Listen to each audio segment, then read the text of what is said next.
وجمعنا الفلوس باش نعاونوا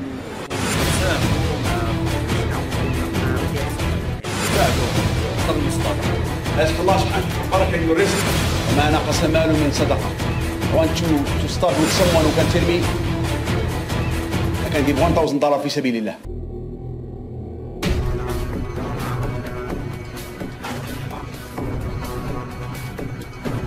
مرحبا بكم سيدنا عيا عندنا هنا في ولاية ماساتشوستس في مدينة بوسطن. مرحبا سيدي. كنرحبوا بك وهذا شرف لنا ان التواجد ديالك معنا في برنامج جمال البشو.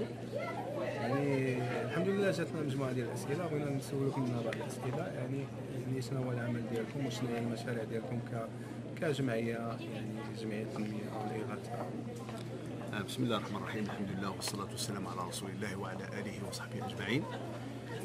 كما تعلمون فالمنتدى المغربي الأمريكي للإغاثة والتنمية أنشئ منذ حوالي 4 سنوات، والحمد لله خلال هذه 4 سنوات قمنا أولا بزيارات متعددة لولايات لكي نعرف المغاربة الأمريكيين بما سنقوم به في البلد.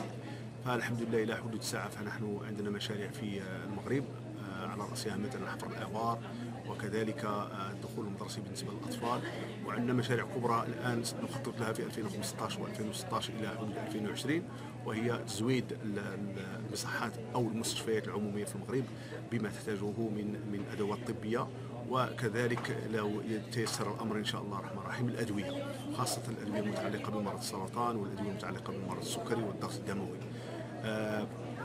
هذا بعض ما نقوم به. فنحن نؤمن بالتنمية المستدامة، وهذا العبد الضعيف قد شرفني الإخوة أن أترأس هذا المنتدى، والحمد لله رب العالمين. المنتدى كله يعني مجموعة من المتطوعين من خبراء خريجي جامعات كبرى كجامعة هارفارد وكذلك جامعة بوسطن يونيفرسيتي ويوماس.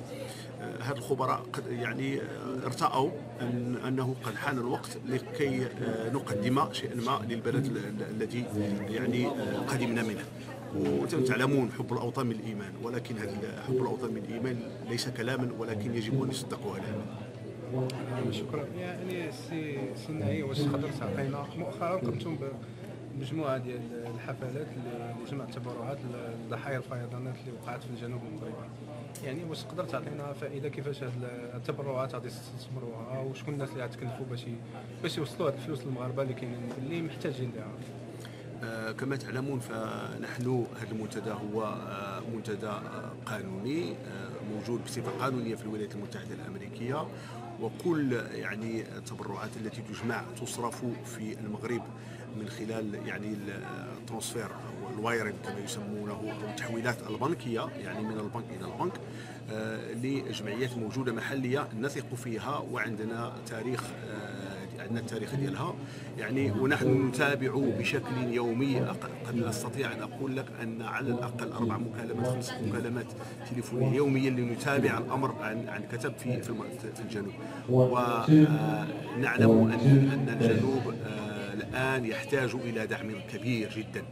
فالفيضانات هذه كارثة طبيعية كبيرة أحدثت خسائر كبيرة جدا، لا على مستوى البنية التحتية ولكن كذلك على مستوى البيوت التي هدمت، ثم كذلك الانعكاسات النفسية الخطيرة على الساكنة. فكما أقول نحن أمورنا الحمد لله قانونية، نصرف الأموال بصفة قانونية سواء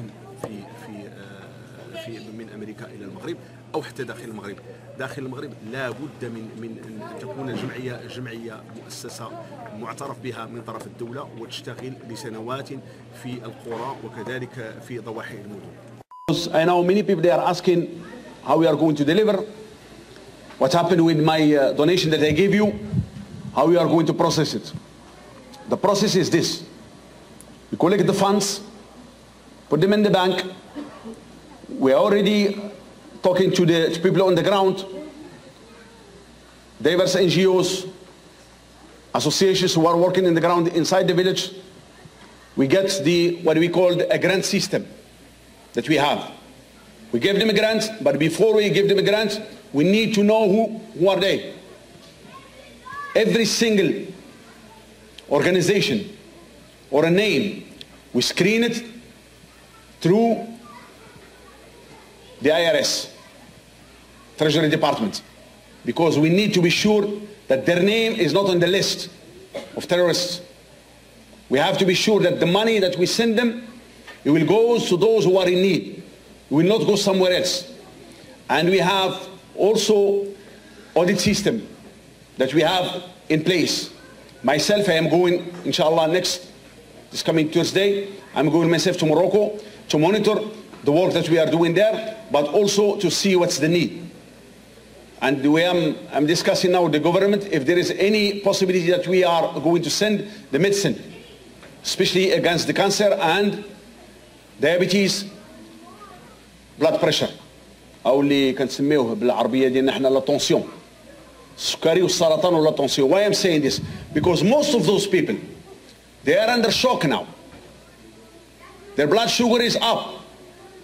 Most of them, they cannot afford to go to buy the medicine.